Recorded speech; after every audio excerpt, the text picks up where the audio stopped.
When I started writing and the whole splatterpunk phenomenon began, we were responding to what we thought were kind of craven candy asseries in the way that horror was depicted, particularly in fiction. Now, guys like George Romero and Tobe Hooper and John Carpenter had kind of, and Cronenberg had very much blown out the possibilities of cinematic vision. But literary horror was still, in a lot of ways, seemed to me like it was based in the TV that I saw as a child. When I was a kid, Gunsmoke was the popular Western television series. And when somebody would get shot in Gunsmoke, he would fall over. There might or might not be a tiny little flower of blood that would blossom on his shirt. He would lay there, the heroes would come up, he would get to make a little speech, and then he'd go, ah, and that would be it. And I was like, bullshit. Violence is painful and brutal and horrifying and not at all like that. And a lot of what I wanted to do, a lot of what I wanted to catch was the immediacy and the visceral power of these horrible things happening.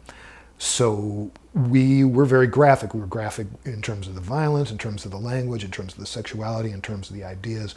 We were graphic on any front that we were presented with, and that was part of our assault. That was part of our program. Now, that shit is so taken for granted. The violence has hammered so hard and so often that it is no longer the shocking element. It's just kind of part of the background. Now, I mean, cop shows are more violent than horror movies in the 70s were allowed to be. And I mean, CSI got all of its riffs from Argento, got all of its riffs from Suspiria, and that great moment where you're inside the heart watching the knife penetrate from the inside. I mean, all of their camera tricks are taken straight out of the lexicon of horror. So in that sense, we've done our job and we won.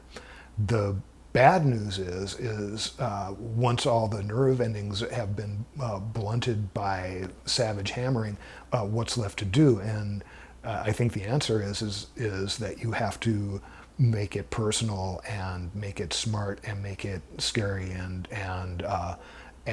potentially illuminating in ways that are deeper. I hope that makes sense. Blood is no longer enough. We've all seen blood and we know what it looks like squirting at high velocity until it hits the ceiling. Not to say that violence has worn out its welcome or has no function. I'm just saying that it by itself is not enough, that extremity is not enough. And we never thought it was.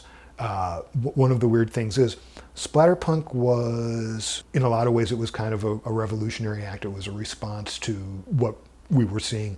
People concentrate on the splatter, but they forget the punk. And the punk was the subversion. For example, in a lot of horror, in very reactive horror, it's a nice normal town and a nice normal community, and there's a nice doctor and his nice wife and their nice kids, and then some scary thing happens and ruins everything.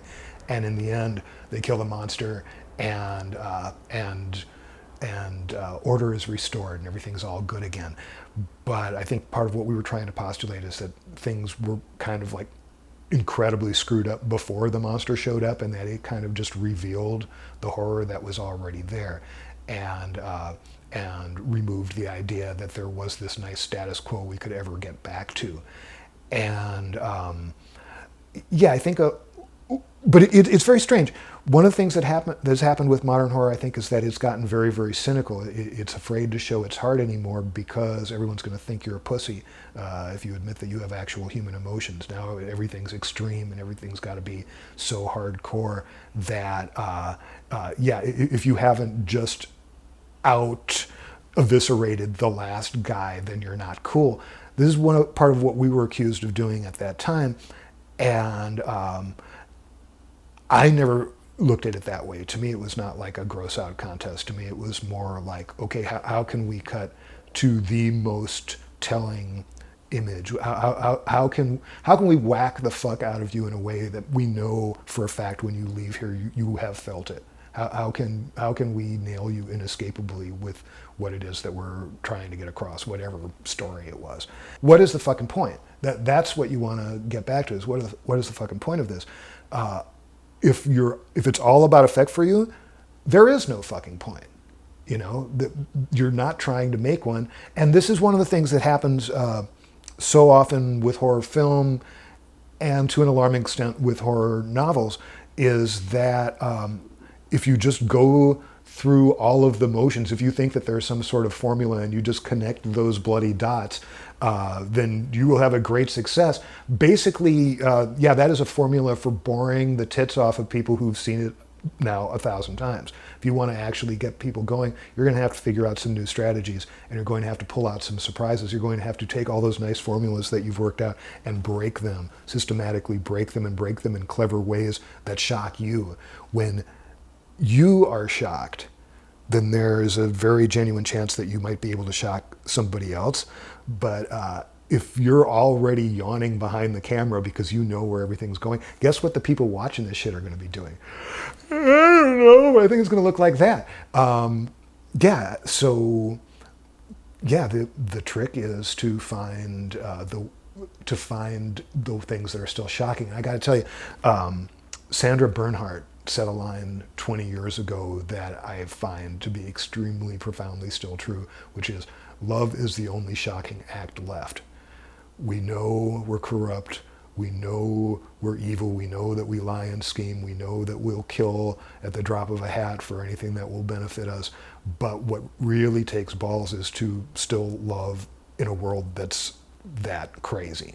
So if you can pull that off, and again, this comes back to having something sincere and emotional to say, then all of the horror means something because you have something to lose.